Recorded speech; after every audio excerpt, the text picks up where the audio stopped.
The following is a presentation of the Radio Misfits Podcast Network.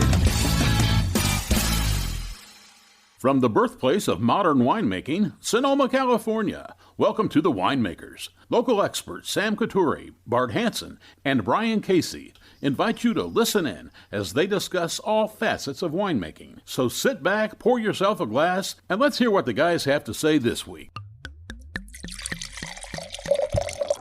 Oh, hell yeah. That's a golden pour. Golden. Beautiful.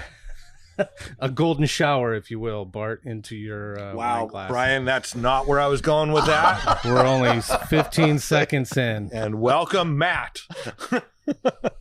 Hell of an intro. Appreciate that. That's what happens. Hey, we're going to have the golden ballroom at the White House. Might as well have the golden pour.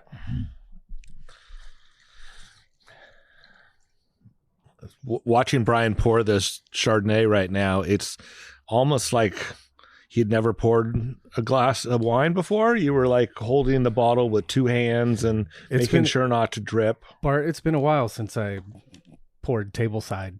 You kind of lose your touch, especially with the magnums.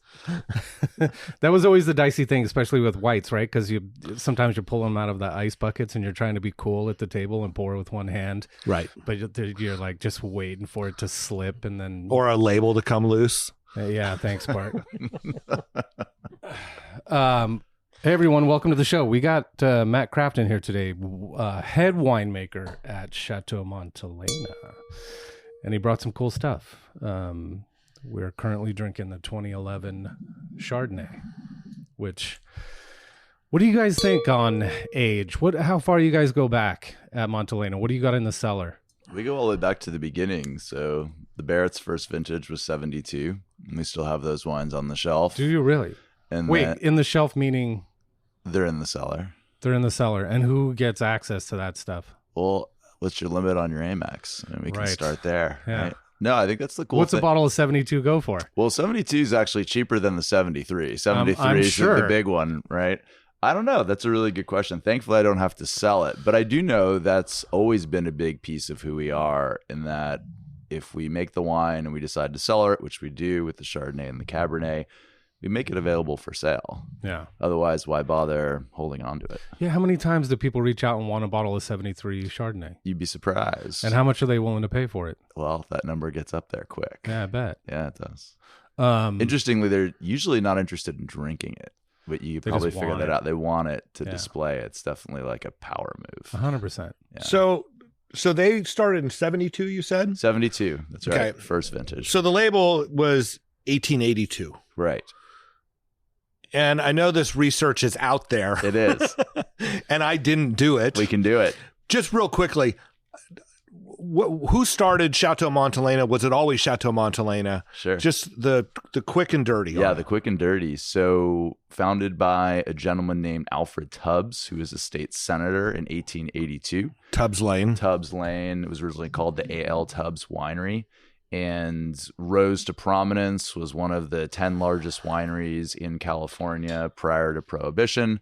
Prohibition destroys the entire industry for the most part, with a few notable exceptions. The winery briefly resurrects after Prohibition, and that's what I was going to say. We have some older bottles, too, from like the post-Prohibition era. There's a little more history and nuance to that, because those wines weren't actually made at the castle, but they were made in our name. But then it faded away. And so the winery became one of the many ghost wineries. It was owned by a Chinese couple in the 1950s who dug out Jade Lake. If you come and visit, we've got that really cool lake with the two pavilions or pagodas. So there's a Chinese influence there.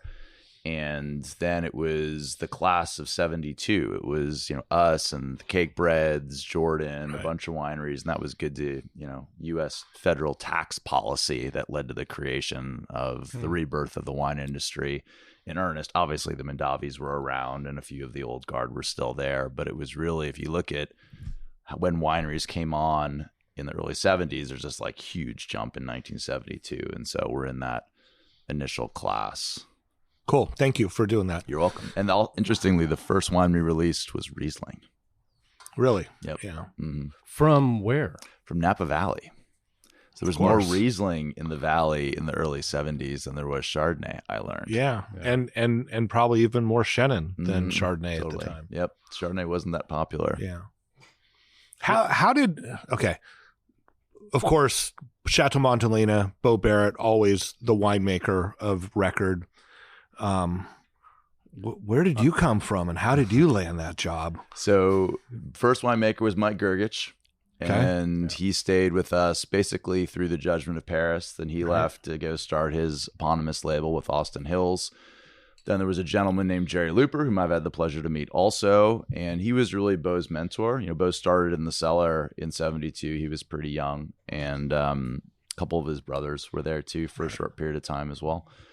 And Jerry Looper stayed, I believe, until 1981, and then Bo took over in 82 and was the winemaker until 2008.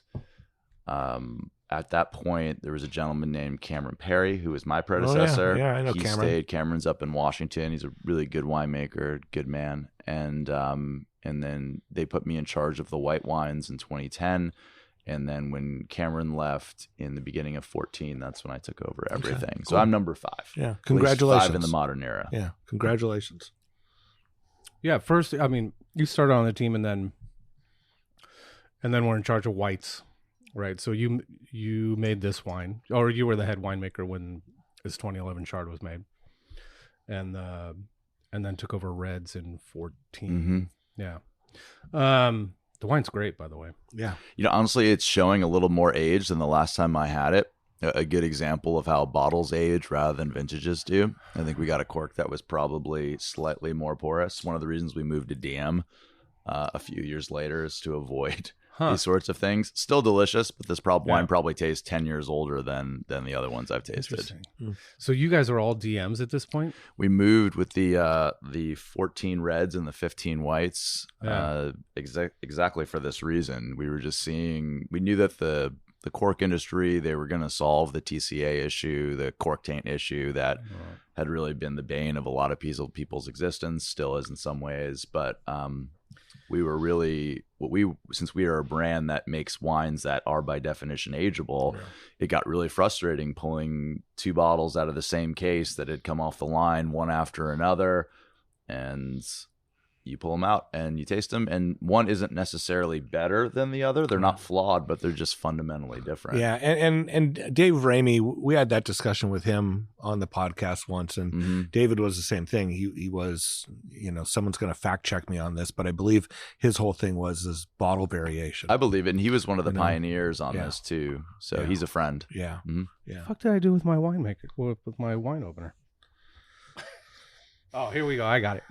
So do you guys do you recork some of the older vintages? We did in the 90s, and we haven't really touched them since then. But I know recorked with DM? No, DM wasn't around in the 90s. Oh, of course. These were grabbing wines from the early to mid 70s, and actually some of the wines from the 80s. My understanding, it was really just the quality of the cork going downhill in the late 80s and early 90s. That led to the development of first, you know, the plastic corks, which were atrocious, and then eventually screw caps, and then DM came on the scene afterwards. So it's just, you know, filling the need in the market.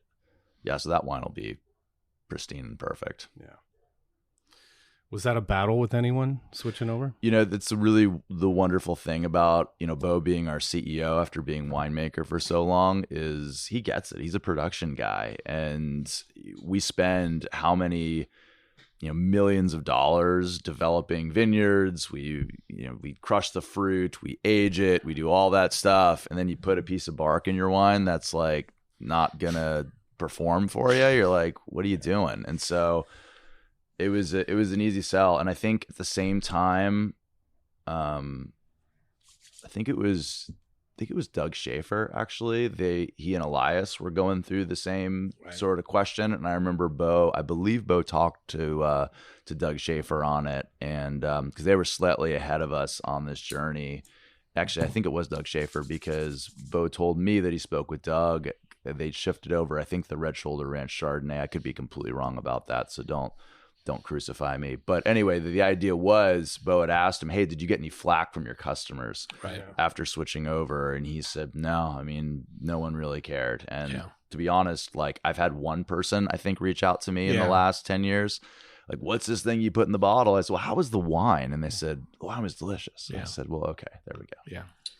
But yeah, I've noticed pulling natural corks just over the last 5 years, a dramatic improvement in bottles that are corked. I mean, it used to be like 1 in 10. I feel like working in restaurants, and now I think it's like 1 in 100. Maybe. They've gotten a lot better, and I think that's just the nature of it. It's a very competitive market, and I think the technology is really good. One of my really good friends from grad school, he's I can't remember what his title is. It's like he's an awesome title. It's like VP of like product innovation or something for one of the large cork companies. And that's a big part of his job, is basically like, okay, we know what the complaints are. Right. Cork taint's a problem. Right. We're working on it. Bottle to bottle variation is a problem. We're working on it. And that's I mean, it's come so far. I remember first time I went to a cork factory in the late 80s, and it was Cork Supply International. And they were so proud because they'd worked with these scientists from Stanford, and they'd developed an optical sorter that would photograph the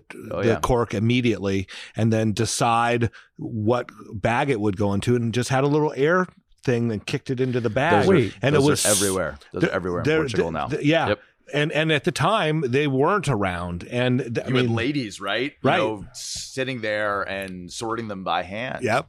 It's like Willy Wonka style. Right. And the technology is just, and that was then they were moving forward with it. They hadn't solved corkiness, but it was the qualitative thing. It was like, there's less holes in this. You want it to be beautiful. Yeah. Because my boss, Mike Lee, always used to love to have a bag. He always had this bag of his samples, and he had the bag of corks that we bought, and he loved to get in a cork guy's face if they didn't match up.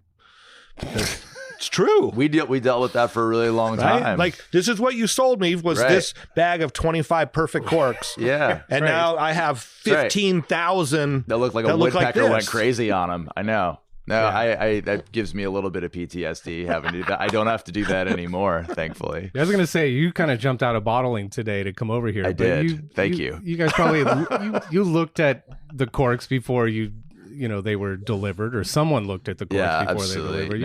I have an absolutely fantastic team. So Jamie's running the ship back home, and she's been with us since 2016. She's amazing. I'm really grateful to have her. That's why I'm here. Yeah. And so, she double checks the cork lots, and DM's been a great partner of ours, and I'm really proud of the work we've done with them. But that said, we're always going to put the best possible product in the bottle. If it's something else in 5 years, we'll move there. Hopefully, if DM continues to deliver and the wines continue to age the way they're supposed to, there won't be a need. How big is the cellar staff at Chateau Montelena, and how big are you guys? So we make between like 35 and 40,000 cases. We'll flex up to 45 in a big year. Most of that's due to the fact that we don't really have any like contracts. If we grow almost everything, and when we do work with other growers, it's not like, okay, we take 10 tons from here. It's no, we take an entire vineyard. And you both know, like, that's the way to do it if you're going to work with somebody on the outside. So like for the Riesling up in Potter Valley, you guys just take it all. That's exactly right. Yeah. And so we have 4 full-time guys in the cellar plus Jamie and me. And then I usually bring on like 3 or 4 interns. And so intern power runs things. So they're running the bottling line right now. And you got your own bottling line? We do. Actually, we co-own our bottling line. It's a mobile line. We co-own it with Dave Ramey. Oh, so you guys still have a truck. We do. Yeah. We kind of have the best of both worlds and the worst of both worlds. Right. So we have all the benefits of a mobile line and all of the terrible, terrible challenges of 10,000 moving parts built by the lowest bidder in Italy. Right. That gets rumbles around the valley. Right. Yeah. You smile when you see nicely paved roads because it's not taking it apart. Yeah. I mean, you guys make ageable wine. That's one of the kind of things that you guys are known for, obviously. But what do you notice going on in the market right now as far as people buying wine to cellar that's different than it was 10, 20 years ago? Yeah, that's a good question. I think what I see now is there's still a really significant appetite for aged wine. Again, it's a small market, but we're in it. But what I see is there are fewer and fewer people actually wanting to take the time to lay the bottles down on their own. Right. So people are willing to pay for the premium of a 10-year-old bottle that has provenance, but they're not building 5,000 bottle cellars. I mean, people still are, but I see fewer and fewer people. And maybe it's just because of like people living a more lean lifestyle, or maybe we're becoming less materialistic, I hope. I don't know. But what we see is that if anything, our library has gotten more valuable. We still have collectors who buy our wines and lay them down. We have wonderful members who do that. But I think that's the biggest trend that I see. Yeah. There's maybe a piece of that too, also probably biasing me coming out of COVID, where it seemed like everybody drank what they had, including the restaurants too. So maybe that's a piece of it. I mean, you guys are the winery. So for the people that we read the headlines, read the articles, we read the bits on social media that, you know, part of this to blame of people not drinking as much wine is that the baby boomers, their cellars are full and they're not buying any wine now and they're drinking through it. And you guys would be like the textbook of the wines that the baby boomers bought, along with the rest of the class, the rest of the class of 72. Exactly. Right. Are you guys actually seeing that? Do you have your customers that have been there for 25 years going, yeah, you know, I'm only going to take 6 bottles, stuff like that? Is that a real thing in your eyes? It is. It totally is. And I think the best part and the worst part about the situation is we could see it coming. Right. And so we've looked at it. In fact, one of our guys at work, he's our best data guy. He's a fantastic human being. The Barretts have a really amazing ability to find fantastic people and put them together to work. He went through and looked at the buying habits across the major cohorts. So we've got the boomers, we've got Gen X, we've got the top of me. I'm the very top of the millennial class. And we're looking at it, and what we're seeing is the millennials are coming on with a little bit of disposable income. They're starting to buy too, just like Gen X and the boomers did originally. Right. So I think once they had some money in their pocket. Right. And so I think, you know, there's a lot of, I don't know, doomerism maybe, or surrounding the boomers aren't buying anymore. And that's true. Like, it's what you'd expect. It's like, hey, I'm on Social Security. I can't afford your wine anymore. Okay. But the Gen Xers and the top of the millennial cohorts are starting to step up. So I'm actually pretty I'm pretty positive on that. Like I'm a buyer on that, and thinking about the younger people coming online and supporting American and Napa Valley wine. I remember hearing you talk about this before, where you guys kind of crunched some of the numbers and said, hey, percentage wise, they're drinking the same amount as they were before. That's right. Yeah, specifically for you guys. It is. And again, we're a tiny piece of the market. And I'd say there aren't a huge number of data points yet. Again, so I'm 44. I'm the top of the millennial cohort. So we're really looking at just the piece that goes from, early 40s to maybe upper 30s is what we're looking at. So there's a huge portion of that cohort that maybe doesn't have the disposable income yet. And at the same time, half of Gen Z can't vote or drink, it seems like, at this point. Sam Couturier, welcome. Welcome, Sam. Wait a minute, Sam, open your eyes. I cannot. That is not on the repertoire. It's not on the menu for today. I want to see to your soul. Yeah, you would, which is why I'm not going to. Hi, guys. Have at it. I'm here for the Chardonnay. Yeah, exactly. Boy, that's going to be a soundbite. Yeah, there we go. Yeah, scrub that from the record. Yeah.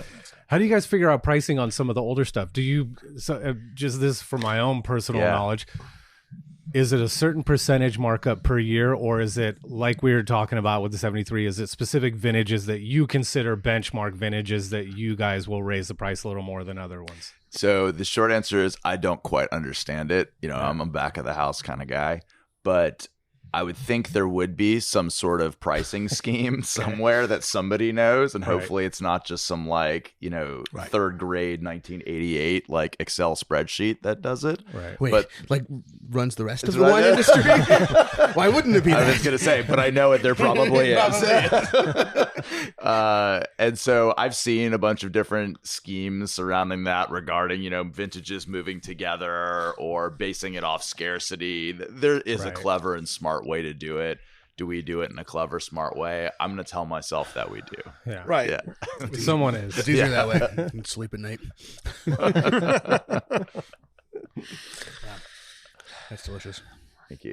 Well, good. I mean, that's good to hear. That you guys are seeing that. I think we've talked about it. We feel that that's what it is. It's like these numbers weren't completely thorough, but in our day and in our life these days, that's what we get is unthorough numbers and reports. Well, I think you got to follow the money in most things, right? Look who's investing back into alcohol and wine and who isn't. And you look at some of the really big names who've had a pretty consistent record of success and investments and where they're putting their money.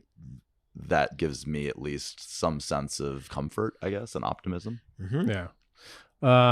Let's talk about visitation in Napa. All right. Let's Something talk else I about- don't know about. Yeah. No, Let's go. Yeah. please.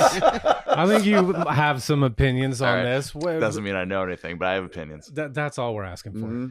Mhm.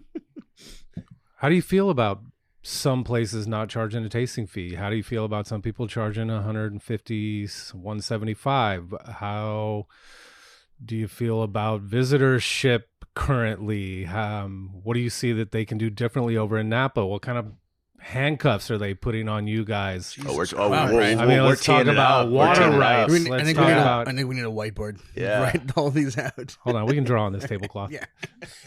It's a really big question. I mean, we're over here on this beautiful day in Sonoma. I mean, you guys have it a lot, I'd say, easier than we do in a lot of cases, but also you guys have some significantly greater challenges too. So visitation is really driven by the WDOs, the Winery Definition Ordinance that came out in the 80s, which is a function of the Ag Preserve. So what that basically means is Napa County, we passed a popularly voted measure that says unincorporated areas outside the cities can only be used for agriculture.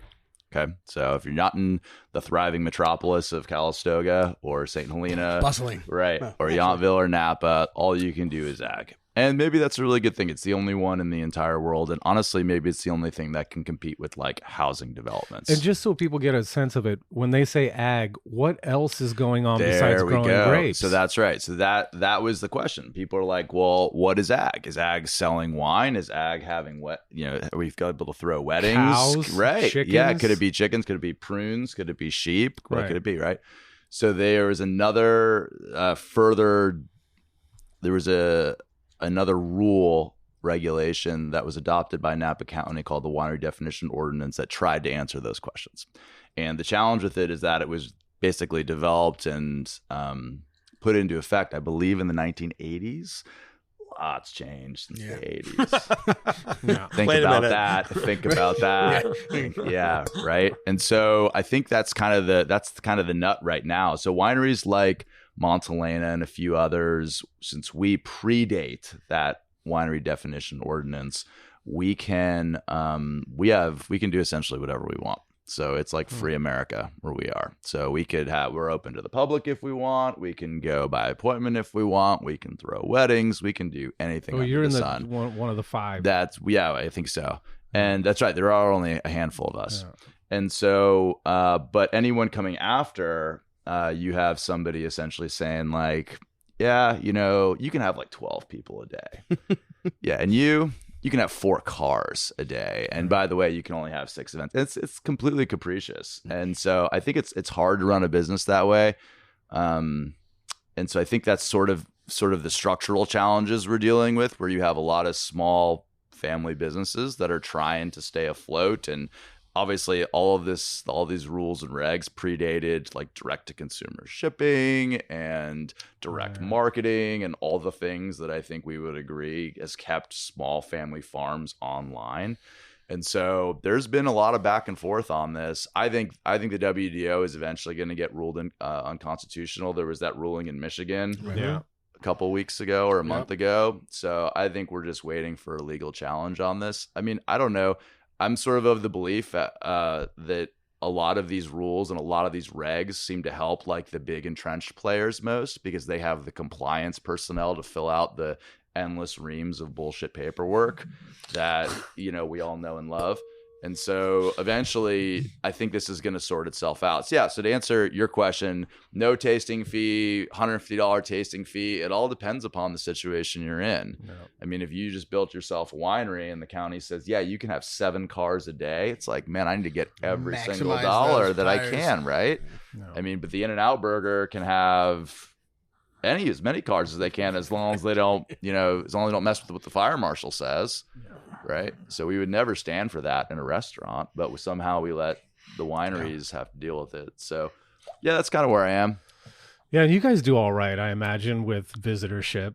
Yeah, it's really depends upon like what you're trying to accomplish. We have numbers that showed that even during COVID, when we went by appointment only, our revenue per guest was significantly higher than being open to the public. Right. But here we are open to the public again. And I think that's a question more for, what are we trying to do? Are we trying to touch as many people as we can? Or are we trying to just essentially self-select specific customers and people to come in? Vet people as opposed to doing volume sales. It. So, and maybe the answer is somewhere in the middle, which just seems to be kind of where we are these days. And just thankfully we have the ability to do that. I mean, you want to have the flexibility to do what you want to do. It's your property. It's your business, right? And you should be able to change as the market changes. Right. Seems to me, I like it. This has sort of been the winery definition ordinance chapter of the Winemakers podcast. It has. It's an interesting way it keeps it like. Has this come up before? Well, we had Lindsay Hoops actually the day that Michigan ruling came out. Right. And then she's got a raw deal.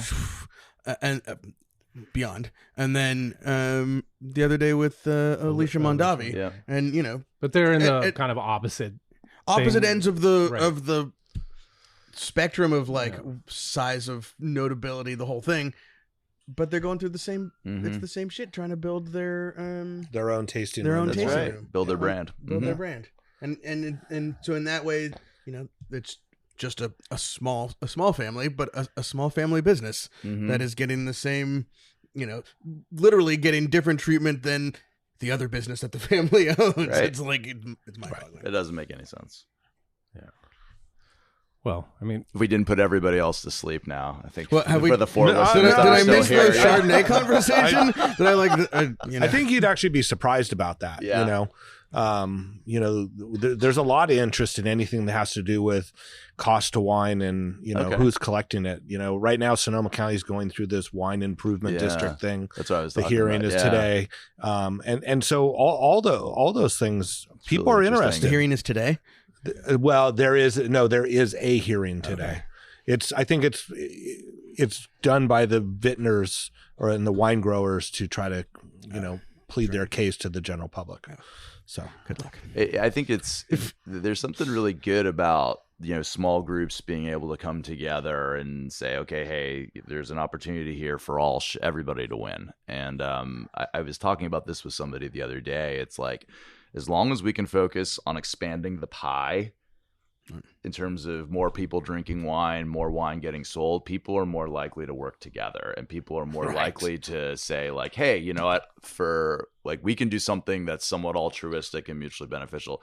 As soon as we believe that the pie is static or the pie starts getting smaller, then it turns into dog eat dog. So I don't know a whole lot about the Sonoma ordinance except what I've read in the. Neither do we. Yeah, okay. Here in Sonoma. So that's fair. Yeah. But from what I've read, I'm like, okay, at least the idea behind it is expanding the pie, and that mentality I think is really good and really healthy, and we need more of that in Napa too.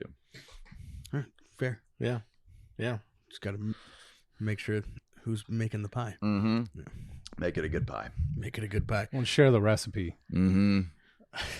That's all. Just keep going. I mean, when I just see something on Instagram, or not, what the fuck are we talking about? Put your ingredients on the label. Share the recipe. Yeah. Did I miss the conversation about the 2011 No, Chardonnay we've just been drinking the whole time. Because this is fantastic. Yeah. I mean, 2011, such a great winemaker's vintage anyway. But I wanted to bring it. Chardonnay and a Magnum. 14. Yeah. I approve. Thank you. As if this needed my stamp of approval. Well, that's it. I'm out. All right, great. Okay, we've crossed that off the list. Bo, did you hear that? No, that's stunning. Thank you for bringing that. Yeah, how did My pleasure. how did the Barretts where did they come up with the money to purchase the property? So my understanding, Jim Bo's father was a real estate attorney, and he'd been in the Navy. In the Korean War, he's a submarine vet, and started doing real estate. And then for him, I think there was just a drive to come back to agriculture, and then that coincided with the aforementioned good federal tax policy, the tax credit reinvestment in agriculture in 1972. I think we still we definitely still have the original real estate ad for the castle, and it's like, you can have all of this for $1 million.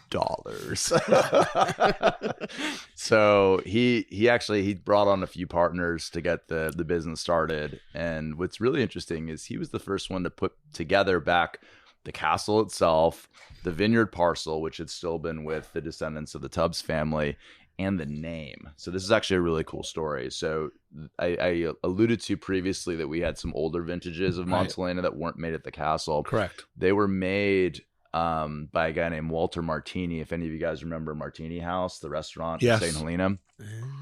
He had a winery, which is now where Freemark Abbey is. Okay. And so if you go look at Freemark Abbey, on the very top of the headstone, it says Lombarda. And so that was the name of the winery. And they bought the Montelena name after the company went bankrupt after Prohibition. And so he made Montelena wines there. So we get these bottles returned to us all the time.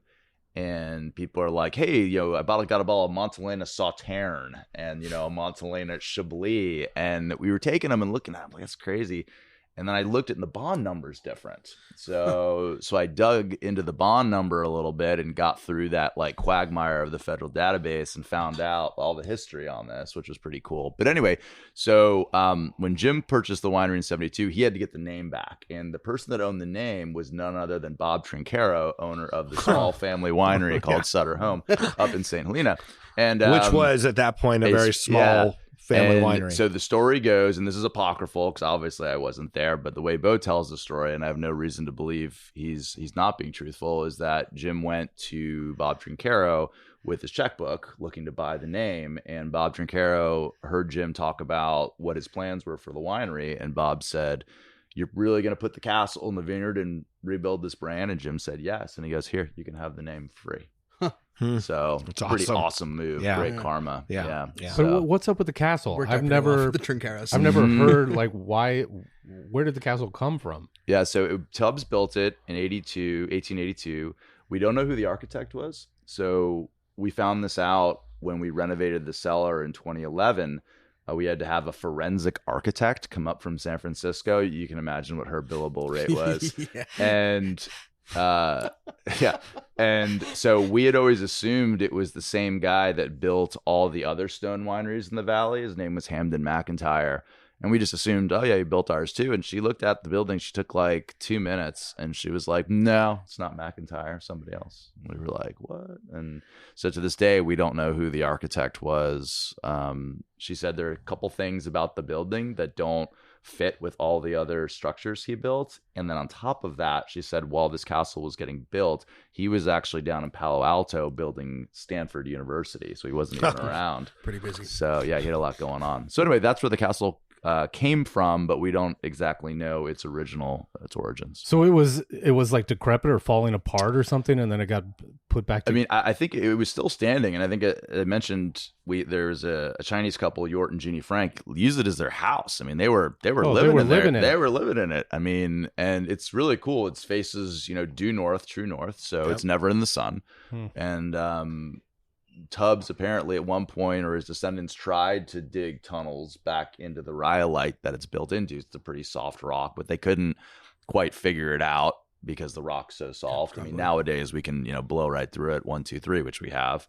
But no, so, I mean, they had legitimate expansion plans, and they built it in the right place, facing the right direction, and I'm sure it did its job. I mean, it's without any air conditioning, it's 59 to 61 all year round. It's great.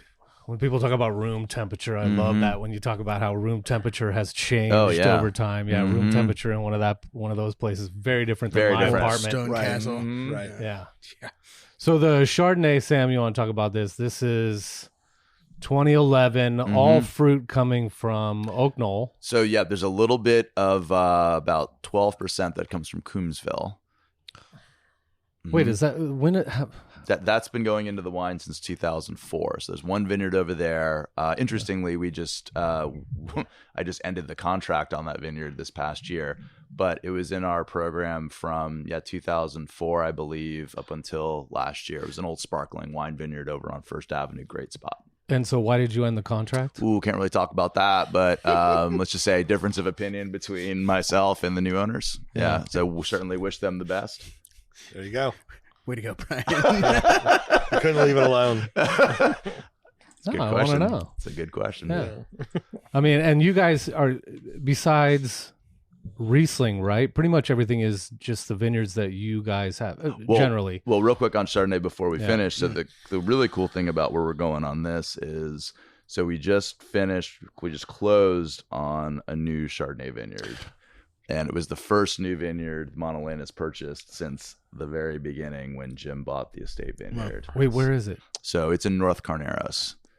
I think I read something about that Did a couple you? weeks ago. Okay. Yeah. Or, So I don't know, unless No, you're breaking did. it here. No.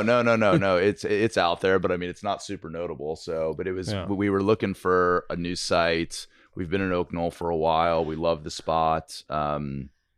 And the vineyard where we get most of our fruit now has been a product of a very long-term lease, which comes up in 2029. And you guys probably know how the tax law works here. You can't really release a property without getting hit with Prop 13 reassessments, which kills most things. So, Bo and the family were willing to step up and invest in a new vineyard, which is really awesome. So we get to start from scratch, redeveloping this new site. So that means moving away from Oak Knoll. It's about 3 miles as the crow flies. So it's not like we're not going down into the Diablo Clay. We're still at the toe of Mount Veeder. Right. And so it's a lot more ash and rock, not down into the, Good really drainage. super close. Exactly. Good drainage without having to deal with the challenges down But there. what I mean is going forward that the Chardonnay will be made primarily from that vineyard. So the original Napa component of the famous 73 Chardonnay, the John Muir Hanna Vineyard, is in Oak Knoll, and that will still continue to come to us. It's only ever come to us. And so we're still committed to that property. And when there are a few others, so that's owned by Bill and Claudia Hanna, that vineyard and then their home vineyard comes to us also. And so that'll stay. But yeah, the vast majority of it will be coming from North Carneros, basically starting in 2029. Okay. We're really excited about that. And have you started tasting some of the wines out of that vineyard? So it was an old Cabernet vineyard and probably not the right site for Cabernet. Probably not. So that might have had something to do with our ability to get it. And so it's a hit the reset button. It's straight up starting from scratch. But we're right up the road from, the Hides, and it's a good neighborhood to be in. So essentially the groundwork on that started in February. Fines will go in April of next year, and we'll be off to the races. Cool. And you guys, Chateau Montelena doesn't have a quote unquote style of wine that they make. Thank you. It's I take that as a compliment. Vintage dependent, and you're not trying to force a square peg into a round hole every year. That's one thing that I think our leadership, our owners, and Bo have been very, very clear on. Make wine delicious and make it age. So we have a lot of freedom to dig into some stylistic interpretation, and I think that's what makes the job fun. It's what keeps us happy and passionate. Oh, you're taking a picture of the proof tag. Well, I'm trying to see if it doesn't look like it wants to work. But it doesn't even. We had started putting those on bottles when we started getting counterfeited in China. Yeah, we were early adopters on that technology, and that tech's still out there. It's not great for what we need it for. We've gone to other things now, but other anti-counterfeit measures. Yes. We've got overt and covert stuff. It's pretty cool. It's a fun part of the job. Can you talk about the overt stuff? And you don't have to talk about any contracts. No, but it's in there. The idea is that we can verify usually. So the challenge so what I'm referring to is on our labels, or our capsules, if you have one of our bottles, Chardonnay or Cabernet from basically 2000, I think it's 2008 or 2009 vintage through 2012. You'll see a little seal that sits there, and again, the company proof tag is still around. But the idea was that you could take a picture of the tag. This is before like 2D barcodes were ubiquitous, so it uses like a proprietary 2D thing that isn't around anymore. And the idea was, if the images matched, you could verify the bottle, but you needed their app. I mean, it was this very kind of, Rube Goldberg-esque kind of process, right? And so now we're just focusing on things that are really simple. So now we can essentially, we've got a way to do it to verify our wine with a tool off the label, and then we have another way where we can, look at it in a very specific place. That's about as far as I'll go on that. But doesn't require an app anymore. Doesn't require any sort of online database and verification. So that's where we are. So what was the deal with the counterfeiting in China? So it was pretty wild. I remember I'd only been with Montelena maybe a year or two, and somebody took a picture of one of our wines, and it was essentially the Chardonnay label, and instead of saying Chateau Montelena on top, it said Royal Chateau. And it was basically the same bottle, roughly. They had just like slightly changed the top of the name. Not even well done. I mean, honestly, the rest of the label looked perfect. They just didn't call it Montelena, at least for the one that we saw. Which is, for me, the key factor. But I think over there, it was. We were like, okay, if they're already doing this, how easy would it be to do like this one? We could catch because of the name, but what else is probably out there? What slipped through the cracks? That's right. That's right. Huh. And Royal Chateau. If you find a bottle, let me know. Now it's worth a lot. Yeah. right? You can find it. It ages like shit. It ages like shit, but Collectors. They make you blind. Yeah. Can we get the 73 Royal Chateau? And you kind of get left alone. Is this true when you're coming up with final blends? I do. Before bottling? I do. So, I think all of us have sat in on blending trials.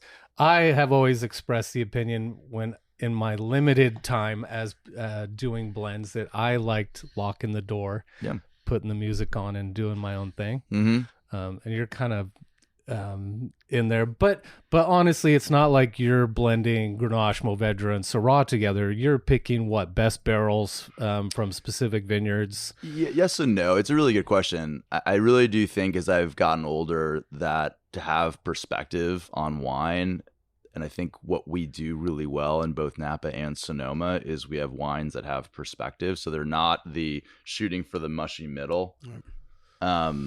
And I think to another do that, great label name. Yeah. the mushy middle. Yeah. Imagine. Done. Chateau Montelena Castle. It just says mushy Mushy middle in the same middle. type font up top. And write that one down. So yeah, I think to do that, you have to have someone's perspective and someone's point of view. But no, we don't really cherry pick. We do an assemblage for the red wines like they do in Champagne. So I'll do an early kind of grading breakdown.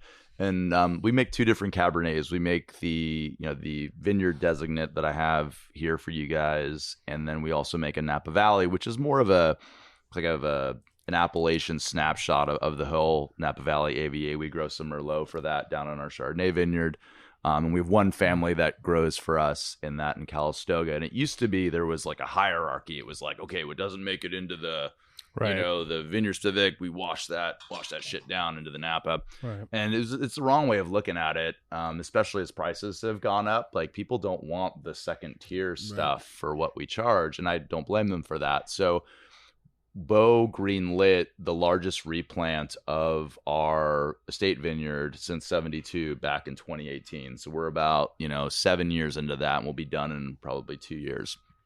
And the idea really was this is a little bit French influence, is setting aside parts of the property that we know express significantly differently and say, okay, for the Napa Valley wine, I want the wine that's a little bit softer, a little more approachable, a little bit more modern. Let's just lean into that. Let's not try to make them into something they're not.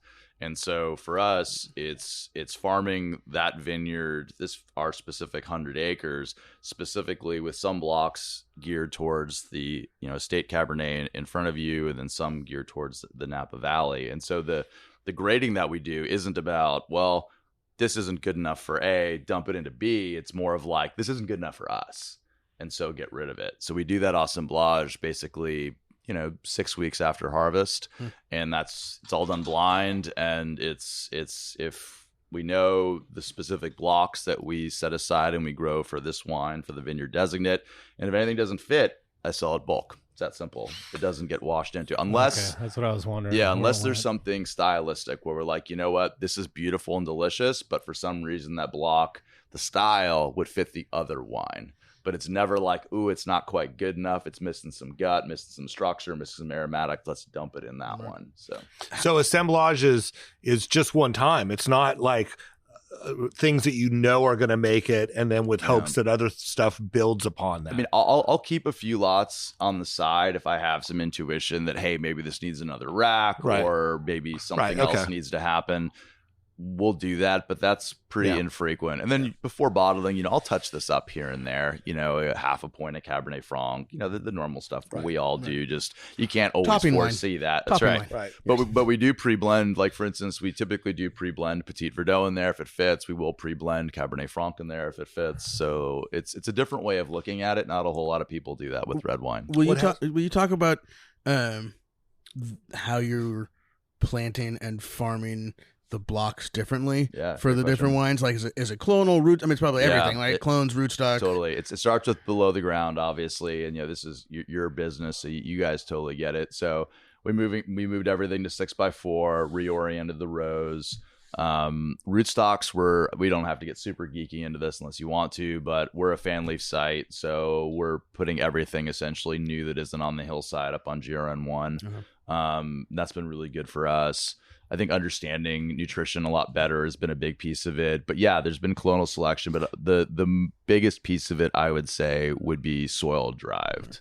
So what are you looking for then with, like, say, the estate wines? Yeah, great question. The Napa Valley wine. So Calistoga, by its nature, is extremely well drained. Right. So we're growing on volcanic ash and alluvium. So it rains 12 inches in Napa Valley. There are no puddles where we are.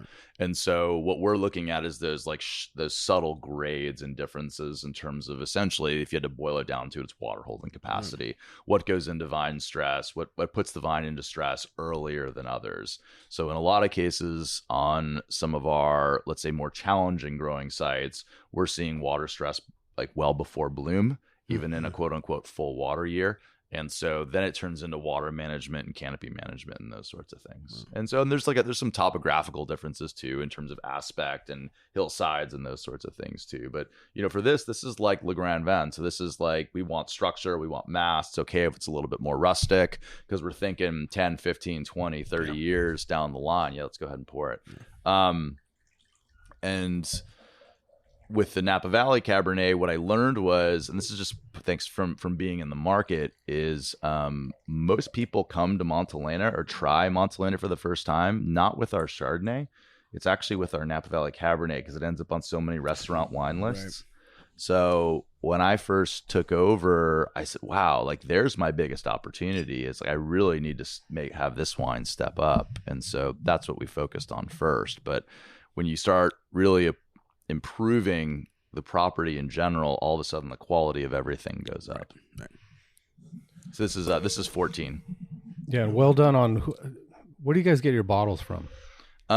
So that bottle is that's 8335. That's from Gallo Glass. Sadly, we're no longer Gallo Glass customers after COVID, because of their supply issues. So we get our bottles from Saver Glass now. Okay. But we go with a lightweight, straight-sided.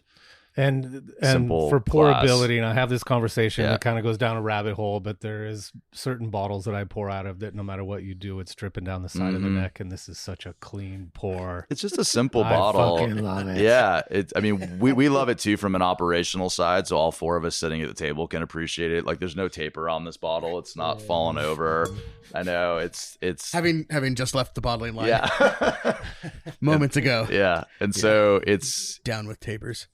It's simple, it's functional, it's lightweight. We were one of the first wineries into lightweight glass, and it's a great bottle. And like I said, we really enjoyed our time working with Gallo Glass. Sadly, that relationships change, priorities change. Yeah. All right, so this was your out of the gate, First one, right? first as head winemaker. Right. Got to make your mark. How'd we do? Oh, yeah. Plant your flag. Doesn't matter what we think. How do you think you did? I don't know. What do you love about this wine? When was the last time? When was the last time you tasted it? It's been at least a year. Okay. Yeah. I love the aromatics on it. I think so.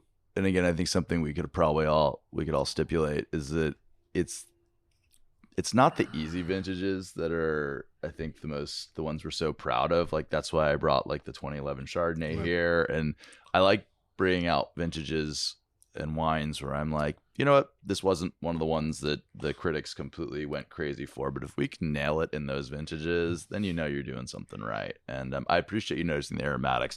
That's something we really focus hard on. Aromatics are so easily lost in Bordelaise reds, and can you? I'm curious as where you think they're lost. It's typically, I think it's in ferment and it's in post ferment. Typically, I think long extended maceration. Oh, I'm gonna get a lot of hate mail for this. Go for it. Bring it on. I think. Say your email address before. Make sure everyone really clearly spell everything. I think if you're not careful with your fermentation temps, and if you lean too heavily into extended maceration, a lot of your really delicate aromatics can oxidize. So I don't think that's too polemical, but. Yeah. When you mentioned something about a wine needing an extra rack. Is that rack, like, are you afraid to give it an aerative rack? No, not at all. In fact, I think before we started recording, I was telling you I finally have like the team I've always wanted. It took me 10 years to get them. And I think someone was asking me about what that means. And I was just like, it's about mindset and it's about focus. It's people not coming in and saying, okay, well, we do this same thing every single year or this at the same time. It's people actually like using their brains, which is what we want them to do, and saying, okay, well, does the wine really need a rack right now? Yes, like everyone knows there are spring rackings, but like, does the wine need a rack? Does it need an aerative rack or not? And I think moving from that idea of like prescriptive winemaking where we just move it through in the step-by-step sequential process to something that's significantly more individualized takes a lot more work to do, and it's a lot less predictable, but I think the results are a lot better. So to your point, if it's like we were talking about how much we love the 23s, and again, cool, beautiful, delicate vintage, very, very careful, want to preserve those aromatics, like that wine only got one rack over the course of like 24 months. Yeah. And that was really just more to like facilitate some easy handling and opening up some barrels more than anything else. But it was logistical racking, right? And and again, the wine I think was better because of it. But would it still have been interesting with no racks? Absolutely. Is it better with one rack? Yes. Does it need two racks? No. Yeah. And so I think that's really kind of what we're looking at right now. I always think about when you're standing on top of a tank and it's being racked into, whether it's a bottom rack or an aerative rack, and the whole cellar smells so good, and you're like, guess what? Those aren't going back in the tank, man. Exactly right. Those are gone. That's exactly right. When people walk through the cellar, I'm like, oh my god, it smells so good in here, and I'm just like, damn it, I really like you to smell peroxycarb when you're walking through. That's what I want you to smell. That's right. Are you guys inoculating all of your wines? Yes. Yeah. Yes. And you have specific strains that you are it's not fan super of? fancy. I mean, it's we go with like super clean fermenters, like the old school like Pasteur Red and whatnot. I mean, I think so. It was Randall Graham that talked about wines of place versus wines of effort. And I think if you have a really interesting wine of place, you don't want to do something that's going to screw that up. I'm not saying you take your hands off and walk away and say, oh, wine makes itself, because we all know that's bullshit.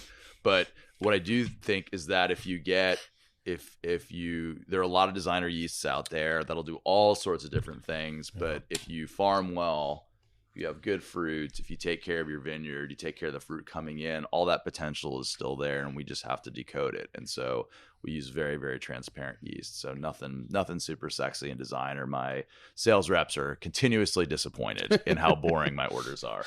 Oh, no free hats. Yeah. Right. Occasionally we get a burrito. You have to buy your own calendars. And oak stuff, what do you like playing around with?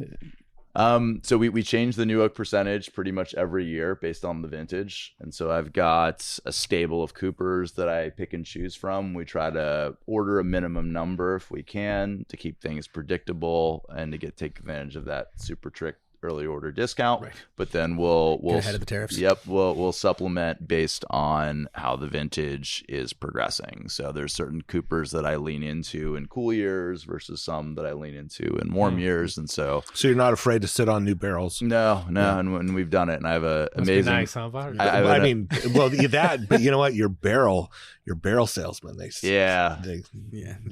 I'm not thrilled. They don't love it. They don't love it. Shout out to my friend Mark. And I have a great Mark Canepa? No, Mark Evich. Oh, okay. He's right next door to you. He's in Is Nadal. he? Yeah. They're good guys. But I mean, barrels are barrels. Good guy too. Yeah, they are. Barrels are barrels. It's tough selling anything right now. It is, right? It is. And no, I think it's just that's the. It was funny. I was out with a different Cooper the other night. We were downtown. I said, "Hey, so what's going on?" He goes, "What's going on? People aren't buying new oak." So that's a big development. Being in the ad industry, yeah, in a recession, there went your expense account and half your ad buy, and please fire those interns who are writing our press releases. Does that mean there's deals to be made for people who are buying barrels, or are you not seeing? I mean, can you bargain a little bit more with people? Maybe. It's a long term. It's a long term partnership. I'm sure if you really start beating on them, they probably would. But the idea with this, in my mind, is at the end of the day, so much of that process happens behind closed doors that I don't see, and I have to trust them that they're going to deliver what they're supposed to. And so me beating them up over €10 per barrel when some guy in France is basically these guys at Montelena, fuck them. Yeah. I don't want. I don't want. They're still bitter. Yeah, fucking 50 years later. Great accent, by the way. Yeah, thank you. And so I try to we try to always be just straight up and go cowboy way on everything. We hold up our end of the deal and we expect them to do the same. That doesn't mean they get a free pass. If the barrels aren't performing, obviously they get the boot. But I'd say for the most part, we have really good partnerships now, which is great. Yeah. Some of my favorite memories of the wine business is meetings and greetings with barrel salesmen. Oh yeah, so much fun. Yeah, I agree. When they either want something from you or they you're pissed at them.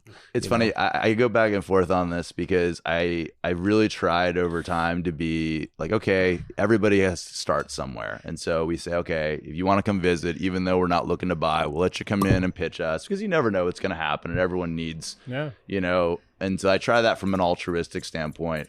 At the same time, it's it takes a lot of time. I mean, if someone comes in and, okay, so what are you selling barrels? What you got? I got the best wood. Really? The 12 other guys who just came through and told me they have the best wood too. And so hopefully I'm thinking maybe with what's happening in the industry right now, they'll focus a little bit more on well, let me tell you what we can bring for you, what we can do for you, what we're willing to do. And it becomes a little more customer service focused, maybe. I don't know. I think the good Coopers are doing that already. Yeah. Yeah. It's so relationship based, right? Mm-hmm. Again, my boss at Kenwood, Mike Lee, Mike used to love a certain barrel, and he loved the sales guy, and that sales guy went on to go do something else, went back to school, get his master's. They brought in a new barrel guy, and the new barrel guy came in just expecting the order, and he tried and tried and tried.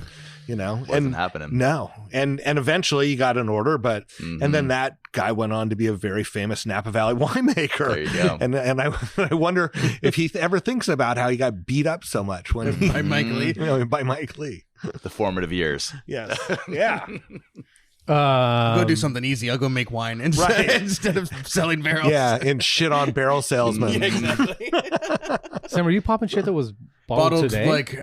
Minutes ago. That's nice. That's that way you can say, oh yeah, it tastes good since it was just bottled. Yeah, it's fresh. Yeah. Do you want to try it?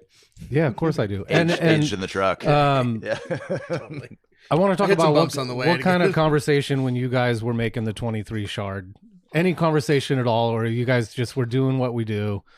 So fuck all the hype that's gonna go on. So we didn't make a special Chardonnay in 23, Because you believe it or did it not. for the 40 year, right? Yeah, you're right. I remember we carried it at the Fairmont. That's right. Yeah, so we did a special bottling of the 3 original vineyards that went into the 73 for the Barrett 50th anniversary. So they bought the winery in 72. So the 50th anniversary of Barrett's stewardship was in 22. Okay. So we made that wine in 22. We've got a couple like special projects that are coming out from 23 for this next year is the 50th anniversary of Judgement of Paris.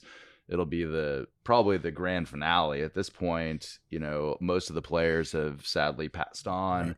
Bo's still around, and you know, none of us will be around at the 75th probably or further than that. So we're gonna make the most of it next year. So we got a couple things in the pipe that'll come out next year for sure. Yeah, I mean, it was a big deal. It's a fun talking point for It people, and maybe not so much for you. You probably get sick of talking about it, but for somms that are selling wine on the floor, it's, you know, I've had a love-hate relationship with it. Love because I love that it brings people into the industry and it brings people to wine, which is great. Hate because I think, you know, kind of what you're referring to is that some people like this is their entire life, and you're like, come on, like we can't be backward looking. It has to be right. It's a really interesting data point. It's a really interesting event in history that, you know, I think without question changed the trajectory of New World wine. But we have to continue to evolve. We have to continue to deliver. We have to continue to like bring our A game, because no one's buying this wine because of what we did in 1976.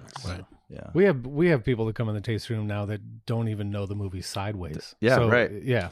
I mean, which is great. Yeah, I was we're gonna sell them alone next year. There are some good things that came. Yeah. Before we try these, just want to talk a little bit about Riesling and Zinfandel. Yeah. How long?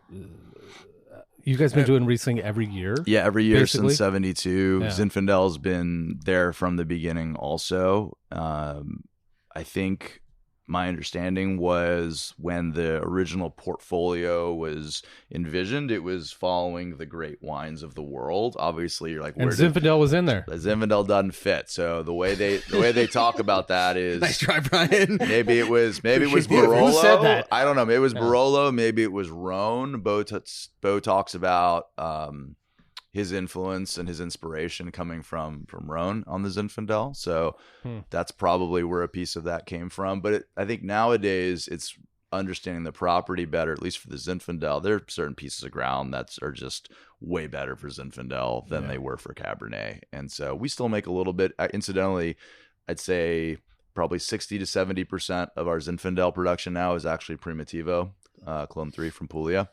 So genetically identical, same grape variety, just different clones. The Primitivo does better for us in Calistoga. So do you call it? We call it Zinfandel. Yeah.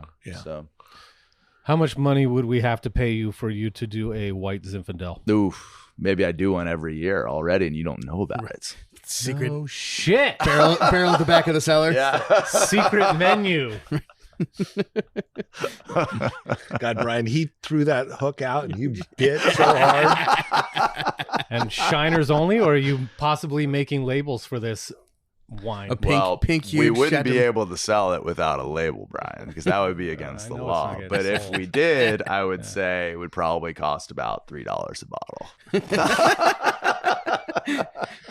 And it has a mailing label on it. Riesling. What was your former experience with Riesling? I had zero experience in Riesling, but I had a lot of experience in with rot and mold. So I started making wine in Virginia, and so about 20 plus years ago. So I got to see a lot of that, and so coming out here it was sort of a fun challenge, and it was Bo likes to drink Riesling. I can tell you there's no money in Riesling, sadly, but it's a really fun little project. It's a cool little wine. You guys have to sell out. We do, but we don't make much. I mean, Right. it's a couple hundred cases, and I mean, there's no money in Riesling for other people, but when you have like when William Sellium does Chenin Blanc, they sell out. yeah, Like, and then they're like Shannon's back. It's like, well, it is Right. for William Sellium, Right. and And Dane Tellers. yeah. Apparently. I've heard. Apparently, yeah. Napa Valley. And- Cross my fingers. And so Yeah, it's a really fun little wine to make, and it's kind of fun. It's one of those like art projects that we get to do, which is cool. And we have those like devotees, like people who come out. And the cool thing is that it's been made in like every single style known to man. I mean, in the rainy years in the 80s, Bo, like the 82, like it's definitely Auslese, you know? And I mean, good thing you can do that. That's right. And so it's it's cool from that standpoint. It's a fun project. Yeah. And only available at the winery. At the winery. Yeah. Which is open to the public and by appointment. Yes. So yeah. you can go, Brian. And you have no excuse not to show up. And you can do a wedding. Do you guys actually do weddings? Thank the good Lord, we do not. Right? Like I wasn't sure if he said thank or bank. Yeah. We have great owners who don't make us do stuff like that. Yeah, I'm sure there's been offers. There have been. Yeah. We'll give you a $1 million. I think the rule is your last name has to be Barrett to get married there, Right. which I think is an okay rule. Yeah. Yeah. All right, Sam. What did you bottle today? What were you bottling today? We were bottling the State Cabernet 23. Okay. Yeah. So going in the bottle. Yeah, we're almost done. We started with the Chardonnay 24. That finished up on Friday, and then moved into Cabernet. It's only a few days, and then did the large formats, the big bottles, which are always fun. We have an 18-liter showing up tomorrow. Nice. One? Yeah, so the funny thing is, the etching company we work with, they're great people, but somebody dropped the ball and they didn't etch the Cabernet bottles in time. It's like, all right, I'll fill them, and then it's on you not to break them when you etch them. Yeah. But they didn't want to do that with the 18-liter. They were like, we'll get that one done. You can fill that one to fully etch. That's probably a good idea. 2 full cases. Yeah. It's a party. Yeah. I was able to get one of the ones two you bottles. move with the hand trick. Yeah, exactly. And the gal that runs PR for us, Olivia, she's fantastic. She's a small gal. She's like 5'2", and so we always get a picture of her holding the 18-liter. That bottle looks massive. It's great. And do you guys sell it or you keep that? We sell it. Yeah. Okay. So we sold the last one. The last one was from the 21 vintage. And we did one of those, and a member bought that, but we only have one, and then we're doing this one from 23. Is that bottling truck that you co-own with Ramey, is that a for hire truck? No. Just sits when you guys aren't both using it? Thankfully, we have alternating bottling schedules. So, they use it in January, February. We're kind of in the March, April range, and then they pick it up again May, June. We bottle July. And so who's the maintenance team? So we have our own maintenance team in-house, which is great. So I've got a bunch of really sharp guys, our cellar guys, and then one guy who used to work in the cellar. Now he runs grounds, but part of his job is to run the bottling line. Yeah. So, but it's like a race car. I mean, as soon as we get it back from them, we take the whole thing apart and then put it back together. Yeah. How much time you spend on the road? A lot, even more next year going into 26 with JOP. So it's going to be busy. I think I did 5-6 weeks this year. So, I mean, when you think about it, it doesn't sound like a lot, but you think about what our blackout dates are. So can't travel while you're bottling, can't travel during harvest. Then you got holidays, and at some point you want to see your family, right? So I don't remember who is your major distributor. So we work with a national sales company, Ventus, and so we don't have our own sales team in it. Michael Quintus, right? And they've been a great partner of ours since 2009. And then and then we're in 50 states and however many dozen countries around the world. So I just got back from Korea 2 weeks ago. Had never been there before. That was pretty wild. Have you guys been there before? No. Yeah, it was awesome. Are they digging the Chardonnay or the Cabernet more? Everything. Everything. It reminds me of like the U.S. in the 90s. It's like a lot of optimism, like a lot of wealth creation, a lot of people throwing money around. Like it was pretty awesome. And like for a very technically advanced or technologically advanced society, like there's no e-coms. Like you don't see Amazon trucks running around. Interesting. People still buy everything in person. Like the world's largest department stores are in Korea. Wow. It's crazy. Continue your credit card free life, Brian. Yeah. So anyway, amazing place. I mean, I absolutely loved it. I loved the people. They're really into wine. They're like super dedicated. They're really fun. Yeah, all the above. eat some good food. Good food. We definitely ate like the squid jerky and everything that goes into that, and right. karaoke and soju, and no, we do it right. Okay. Yeah. Not in that order. Yeah, but sometimes. Actually, sounds about the right order, I believe.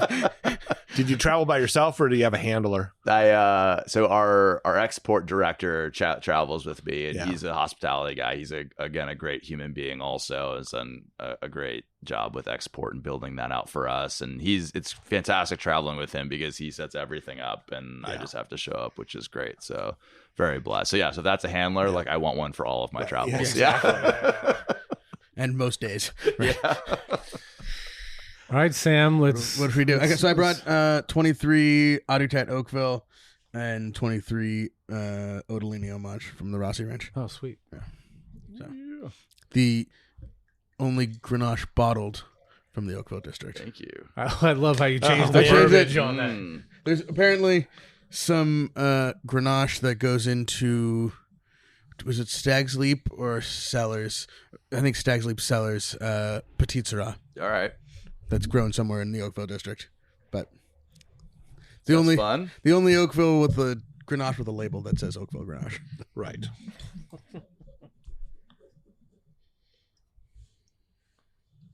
Oh, I like that. Yeah, let us know if you guys are looking for any Grenache this year. Mm-hmm. We get you some Napa. Nice. No, we can't. But we can get you some Sonoma. Some Sonoma. 23. Tasty. Beautiful. Elegant. I love it. Picked this in like early November. Mm. Maybe it was late October. So did you go straight to the bottling line from wherever you were after the show last night, or did you actually go home? I made it home, Okay. and then at 7 a.m., we're remodeling our bathroom. Plumber showed up to turn the gas and water off and replace a bunch of stuff. And then, so I went to my parents' house, took a shower, and went to the bottling line. Took a press picture with Morgan for sorbet, and then came here. With those eyes? I asked them to pick one where my eyes are open. Hopefully, we'll see. He was wearing a John Prine shirt. I was wearing my Billy String sweatshirt. It was like perfectly on brand. Any quick comments about the shows? 60,000 is a lot of people. Yeah, Wow. It was, and I think there was probably maybe more, too many people. probably more last night. Yeah, I mean, too many people to like get. Have a place where you can be close enough to be 5'5" and see the stage. Personal problems. I hate looking at that screen. But to be in Golden Gate Park for a Dead show with 60,000 of your closest friends for 3 nights in a row. Yeah. Big birthday party for Jerry. Yeah. That was, I'll do that once. Magical. I'll do that once. The sun coming out on Sunday, because it was socked in fog for the first 2 nights, was, made it all light up. It was, I'd take sunny day in Golden Gate Park over any graphics on the Sphere screen Right. anytime. And, Billy Strings with an acoustic guitar and holding 60,000 people was pretty amazing. Yeah. Sturgill was great. First Trey experience last night. Right. And lives up to the hype for sure. You get it? I get it. Maybe I'll go to a fish show. Probably not. But I get it. And then the moments when, the opener, it's hard to call Trey, Billy, or Sturgill Simpson an opener, but the moments that they came out and they kind of like kept it different for each set, each night when each, guy came and sat in. But, Billy Strings, Sturgill Simpson, and Trey playing, note for note with John Mayer was pretty awesome experience. Say what you want about any of those people. It was awesome. Yeah. And then going Friday night with Althea when she got her first Althea. Right. That was great. So, yeah, top notch. Yeah. Great weekend. I'll do it again in 10 years. We'll see. Yeah, we'll see. Yeah, we'll see. There'll be somebody there in 10 years. It might not be some of the original guys. You guys want to sweep the floor? Sweep the floor. I don't know. People always say, let's do some housekeeping. I don't know what the fuck they're talking You mean- about. So now I'm coming up with my own term. Come sweep the floor. Wow. Let's sweep the floor. We're All sweeping the floor. What do you guys want to talk about?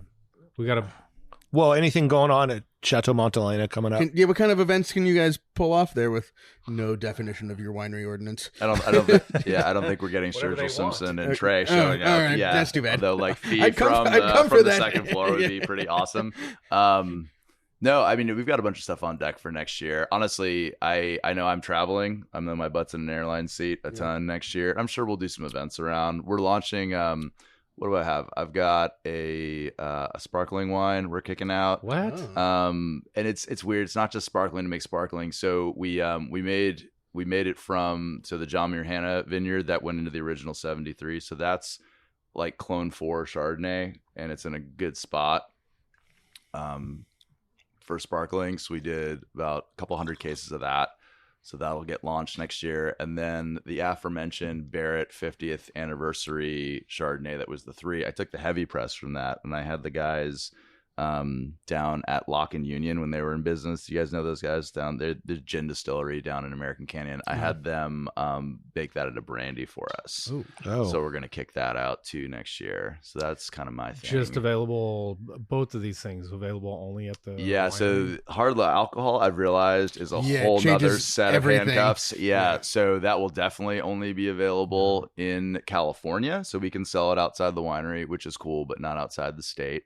And then the sparkling wine, that's going to be used for a lot of the events and whatnot that are coming up, which is pretty cool. And hopefully, I'm thinking if we have our head screwed on straight, which I think we do, we'll take that show on the road. And we'll hit up, head to Austin, Houston, Dallas, DC, New York, And Miami. that's all for the Judgment of Paris. Yeah, I celebration. think so. And I mean, cool. I think it's like I said, it's the last hurrah is what I think. And I mean, the amazing thing is we have Bo, who is there at the very beginning and like can actually tell the story. Yeah. But even he, to his that point, pony. is sort of like, I'm kind of over this. Like I've been talking about this forever. Like, let's talk about like the fun stuff we're working on now, which I really appreciate, which is great. Yeah. Oh, got to give yourself a month. Yeah. I'm sure he'll have more than a month. Give yourself a month where it's like the actors doing those press junkets where it's the same questions over and over again. But I have like a much better appreciation for like watching the NFL head coaches. Like, have you watched like Bill Belichick like the day after the game, and you can tell the guy is just like same 5 questions. Here they come. I like the ones where they go, "Are you really going to ask that question? Exactly. Didn't we cover that Come 3 on, Bart. people Come ago?" on, Brian. Didn't we talk about this already? I am dying to know where you grew up, though, but I think you let that go. I can tell you later if you want. I'll do my research. Original wine country, Bart. Original wine country. No. Yeah.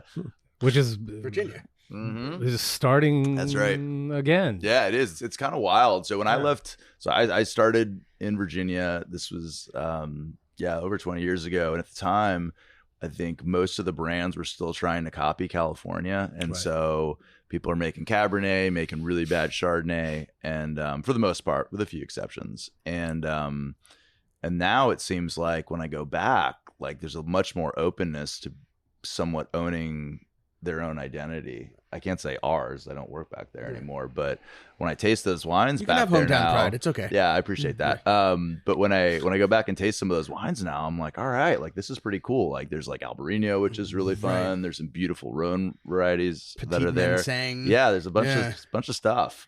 And then there's some high profile ones too that are starting to get some press, which is cool. And there's money. Like these are not old barns that they're trying to make wine in. They look like Napa Valley. No, and that was always the crazy thing. So like my background, I have an economics degree, and I always looked at, when I started thinking about the wine industry, I was like, okay, every major wine growing region in the U.S. except for one-ish has a metropolitan area that kind of feeds it. Right. So like Bay Area feeds us, Portland feeds Willamette, New York feeds Long Island. And so I was like, why not DC feeding Virginia? And it took some time, but it's there. Yeah. And which is pretty cool. And like you said, we were talking about this before, like there's a lot of tech money and stuff over there now. And when people make money, what do they want to do? Find a way to spend it. Right. Yep. And the restaurant scene in DC is sort of caught up to a place where they can support these wineries too. Thinking of, Kinship and Métier with this, 2-star restaurant in DC that has a ton of Virginia wine on the really list, cool, like isn't next it? to the Petrus. Totally. It's like it's amazing. they it's happening there for sure. You know, it's funny too because we talk about this a lot. We see it a lot in Sonoma too, like in Santa Rosa, even here in Sonoma, up in Kenwood. Like Sonoma wines rule the list. You go over to Napa, and it's like, nope, it's the cool kids want something completely different, and that's fine. But it's nice to see, like you said, DC stepping up and supporting the locals because the wines are good. Yeah, the wines are good. Yeah. All right, hot takes. Napa's too hot for Chardonnay. False. Specific region? Ooh, I'd say to me, Oak Knoll's the northern limit. Northern limit. Yeah. You guys thinking about planting anything else? We'll have a little bit of we'll plant a little bit of Sauv Blanc down there because we make a pinch of that. I've been messing around with Sauvignon Gris the last couple of years. Mm-hmm. So there's an acre that's planted over in Dry Creek of Sauv Gris that I've been working with for the last couple of years. So we put in a half acre of that in Calistoga, and I put a half acre of it down in Carneros, the new development. It's a really fun variety to work with. Holds its acid incredibly well. Right. And obviously not as aromatic as Sauvignon Blanc, but really fun variety to work with. Fantastic mouthfeel, just beautiful and elegant, and it can stand up to the heat. Huh. And the Barretts are pretty open to you kind of just playing around a little bit. Yeah, I mean, like one thing, we're relaunching our Sonoma Chardonnay this year. So I've been working on that for the last few years. The original 73 Chardonnay came from Napa and Alexander Valleys, or technically Napa, Alexander Valley, and Russian River, which didn't exist back then. Right. So, and we made an Alexander Valley Chardonnay up until 91. So there's some history there. So since we made the Barrett 50th anniversary Chardonnay, I was like, man, you guys know how to grow some pretty good Chardonnay out here. And so we're going to be relaunching that this year, so which is exciting and completely different wine, which is really fun. Yeah. All right, let's talk about stuff going on. Go buy sorbet tickets. Sorbet. You know the date? August 17th. August 17th. 1 to 4, Fort Mason. Fort Mason. How much is it? It's $65. But if you DM us, we'll give you the promo code and make it $50. DM at 16600 on you, Instagram. me, whoever. And I'll give them the promo code? Sure. Okay, you got to tell me the promo code. Oh, I'm not going to say it on air. They have to DM you. This is how this works. Okay. All right, I'll tell you after. That's how we get accountability. So I've started to see a lot more wineries. How many wineries are currently involved? It's got to be like 35. I mean, I know Allie has the exact number, but 30 plus when you add in, we reached out to a ton of winemakers that buy Enterprise Vineyards fruits. So we'll have a whole table of just Rossi Ranch wines, right, and then a whole table sort of catch-all other Enterprise grown vineyards. So if you add in all those, 40, 45 different wineries probably. Cool. Maybe and it's more. Big guys, little guys. Big guys, just little as long as guys. they're farming organically, biodynamic, regenerative. Right. In Sonoma Valley. In Sonoma Valley. Yeah. ABA. So it's it's gonna. Is there food? There's gonna be some food. There's Stemple Creek is sending some stuff. Nice. We'll have some cheese and not serving lunch. Right. But enough to make it so you can taste. I think there's a brewery next door wineries. that has a and there's kitchen. Greens, one of like the great classic vegetarian restaurants in California. Well, and Right like next door. every winery here, we want you to come and enjoy our wines, and then we want you to go to our local restaurants for lunch or dinner or both, and buy a bottle of wine and support them. Yeah, there you go. Right? Yes. But not on this day. We want you to go to San Francisco. And then that's what I mean. go eat In this tacos case, in the go to Marina District, because that's what I'm going to do. Right. But it's the same idea. Support the and then- restaurants. Support the restaurants. This show, so today's Friday. Sure doesn't feel like a Friday, let me tell you. I'm telling you, it's Friday. Today's Friday. On Sunday, we are kind of extending this entire weekend. The days between. So Stanley Mouse Appreciation Day, Rowan Brothers playing. You just reach out to us, Instagram, give us a call if you want to come. If you're a wine club member, reach out to us. We'll give you a promo code for that, so to you make can it come. free 99. Free 99. And if you're not, just go on the website and get Join tickets. and then get free tickets. Oh, even better. Yeah. Yeah, we're gonna be pouring some fun wines. Yeah, that's going to be a good one. Stanley's going to be here. I saw his Did daughter. you see him this weekend? I did not see him this weekend. There was definitely way too many people for him to want to show up. He may have been hiding in his suite somewhere or something, but no. I saw his daughter and granddaughter, and confirmed with them that he will be here because that's how you got to do it with Stanley. And she said it's on the calendar, so that's about as good as you can get. Noodle, this is funny. Noodle now works for Mickey Hart, managing his art program and production. Which did a big show. He did a big show this week at the Haight Street Art Center, and her boyfriend Max works for Mouse, so they have Mickey and Mouse covered. Oh, that's adorable. But yeah, I'm sure Noodle will be here and the whole team, and turn the tasting house into the Mouseseum for cool 5 hours on Sunday. It's gonna get a little bit warm. It's actually, you know what? They've dialed that back because we were looking in like the high 90s and hundreds, and the last time I looked this morning, it was like maybe we'll get to 90, which it'll be nice. It'll be a wonderful day. We could use a couple days of like 95 to 100 and kind of push some things along out there, but you can't complain. Yeah. Because if you complain about the weather, you're in the wrong fucking business. Right. That's exactly right. Sonoma Valley Vintners and Growers Association, Savajija, got the big event coming up. If you want to... Vintage Festival is September 25th, 26th, 27th. It's the the celebration in the plaza, the blessing of the grapes, the grape stomp. There's the throwing potatoes at salamis. Throwing potatoes at the salamis. Yep. Yep. The grand tasting on Saturday night in the barracks, always a good time. Local musicians playing there, and then the charitable dinner, the harvest dinner this year held up at Vianza.